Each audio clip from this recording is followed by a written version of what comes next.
Hello friends, நீங்கள் இப்போது தான் என் வீடியோவை பார்க்க வந்திருக்கீங்களா? இதற்கு முன்னாடி நான் 5 வீட்டு சுவாமி திருக்கோவிலை பற்றி கூறியதை நீங்கள் இன்னும் கேட்கலையா? கவலை வேண்டாம், அதற்கான லிங்கை நான் டிஸ்கிரிப்ஷனில் கொடுத்துருக்கேன். உடனே போய் அதை கேட்டுவிட்டு அதற்கப்புறம் வந்து இந்த வீடியோவை கேட்க ஆரம்பிங்க. அருள்மிகு 5 வீட்டு சுவாமி துணை நமது கோவிலின் எட்டெழுத்து மார்க்கத்தை பற்றி கேட்போம். திருச்செந்தூர் தாலுகாவில் தேரிக்காட்டின் மத்தியில் உள்ள செட்டியாபத்து இந்துக்களின் ஒரு பிரிவினர் விரும்பி வணங்கும் தலைமை ஸ்தலமாகும். இவர்கள் எட்டெழுத்து மார்க்கத்தை சேர்ந்தவர்கள் ஆவர். இவ்வூரில் உள்ள கோவிலினுள் 6 மூலவர்கள் உள்ளனர். அனைத்து மூலவர்களிலும் மிக முக்கியமானவர் ஆத்திசுவாமி ஆவார். இந்த கடவுள் எல்லாவித மாமிசங்களை படைப்பதையும் விரும்புகிறவர். ஆனால் அவர் மிகவும் விரும்பி ஏற்றிக்கொள்வது பன்றி மாமிசமாகும். இறைவனுக்கு இவ்வாறு பலி செய்து படைக்க விரும்பும் பக்தர் அதாவது அவர் தேர்ந்தெடுத்த மிருகத்தின் காதிற்குள் சில மந்திர வார்த்தைகளை ஓதுவார். பின் அந்த மிருகம் தானாகவே புறப்பட்டு இறைவன் சன்னிதானத்தை நோக்கி செல்லும். கோவில் சிறப்பு நிகழ்ச்சிகளையும் இறை வழிபாடுகளையும் நடத்துகிற பூசாரி ஒரு பரதேசி ஆவார். இவர் எந்த இனத்தை சார்ந்தவராகவும் இருக்கலாம். கோவில் சன்னிதானத்திற்கு முன்னுள்ள தரையில் சிவப்பு நிற பொடி தூவி அதன் மேல் அடியில் கண்ட படம் வரையப்பட்டுள்ளது. சதுரங்களில் மூலைகளில் உள்ள 8 எழுத்துக்களை ஹ-விலிருந்து ஆரம்பித்து படித்தால் வைணவர்களின் சிறந்த பிரவண மந்திரமான ஹரி ஓம் ராமானுஜாய என்பது கிடைக்கும். இந்த படத்தின் மேல் 8 வெற்றிலைகளும் வைக்கப்பட்டிருக்கும். படத்தின் மத்தியில் அலங்கரிக்கப்பட்ட ஒரு பாட்டிலில் சாராயம் வைக்கப்பட்டிருக்கும்.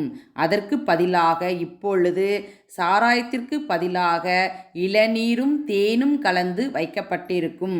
வழிபாடு முடிந்தவுடன் பாட்டிலை திறந்து அதனுள் இருக்கும் சாராயத்தை அனைவருக்கும் பகிர்ந்து கொடுப்பார்கள்.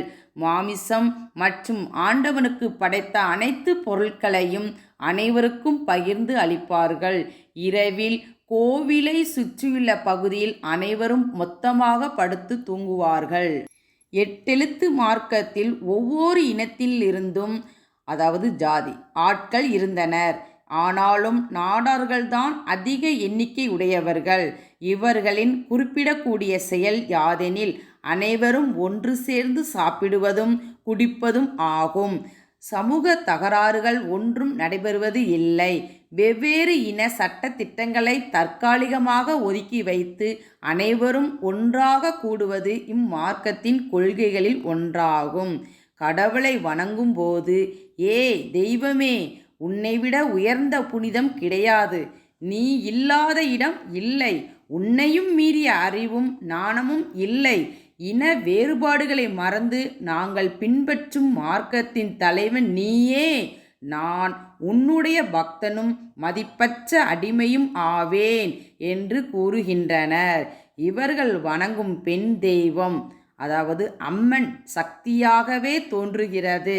சக்தி வழிபாடு என்பது சைவ வழியினரின் பரவலான வழிபாட்டு முறையாகும். ஆனால் இந்த மார்க்கத்தை பின்பற்றுபவர்கள் தங்களை வைணவர்கள் என்று கூறிக்கொள்கிறார்கள். சில ஊர்களில் இந்த மார்க்கத்திற்கு வந்தவர்கள் வைணவ பெயர்களை வைத்துள்ளார்கள்.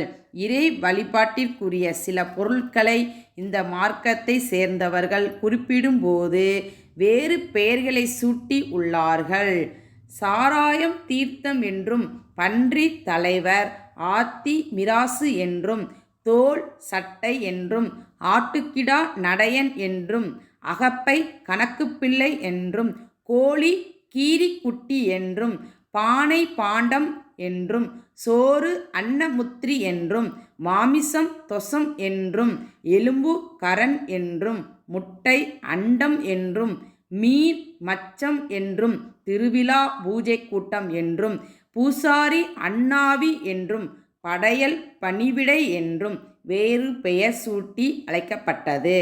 எட்டெழுத்து மார்க்கத்தை சேர்ந்தவர்கள் மாவட்டத்தில் எல்லா பகுதிகளிலும் வசித்து வருகிறார்கள்.